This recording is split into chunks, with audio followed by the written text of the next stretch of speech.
நொறுங்குண்டு. கிறிஸ்துவுக்குள் பிரியமானவர்களே, போதகர் ஏன் இவ்வளோ பெரிய வார்த்தையை சொல்றாரு? அதன் அர்த்தம் எனக்கு புரியவே இல்லை.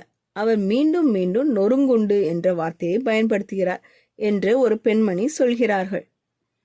நொறுங்குண்டு என்ற வார்த்தையின் அர்த்தம் என்ன? இயேசுவின் வாழ்க்கையில் அதற்கான அர்த்தத்தை நம்மால் பார்க்க முடிகிறது.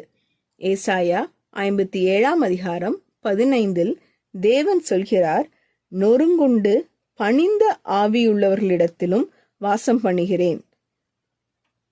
நொறுங்குண்டு என்ற அந்த சொல்லுக்கு நசுக்கப்பட்ட அல்லது துண்டு துண்டாக உடைக்கப்பட்ட நிலையில் இருத்தல் என்று பொருள். ஏசாயா தீர்க்கதரிசி சில அதிகாரத்திற்கு முன்பு இயேசுவை குறித்து சொல்லும்போது ஏசாயா 53:5 நம்முடைய மீறுதல் நிமித்தம் அவர் காயப்பட்டு நம்முடைய அக்கிரமங்களின் நிமித்தம் அவர் நொறுக்கப்பட்டார் என்று சொல்கிறார். இயேசு அவர் மூலம் உயிர்த்தெழுந்த வாழ்க்கை பிறருக்கு கிடைக்கும்படி சிலுவையில் நொறுக்கப்பட்டார். அதுபோல நாம் உடைந்தும் தாழ்மையான இருதயத்தோடு அவரிடம் வரும்போது தேவன் நமக்கு சமீபமாக வருவார் என்று அவர் நமக்கு சொல்கிறார். ஜெபம் செய்வோம். எங்கள் அன்பின் பரமபிதாவே, எங்கள் இருதயம் பல நேரங்களில் கடினமாக இருந்ததற்காக எங்களை மன்னியும்.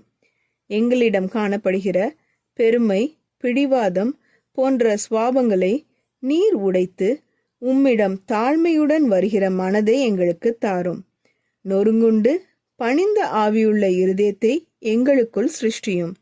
நீர் சிலுவையில் நொறுக்கப்பட்டதை நினைக்கும் போது உம்முடைய அன்பை உணரவும் அதை எங்கள் வாழ்க்கையில் பிரதிபலிக்கவும் உதவி செய்யும். இயேசுவின் நாமத்தில் ஜெபிக்கிறோம் பரமபிதாவே, ஆமீன்.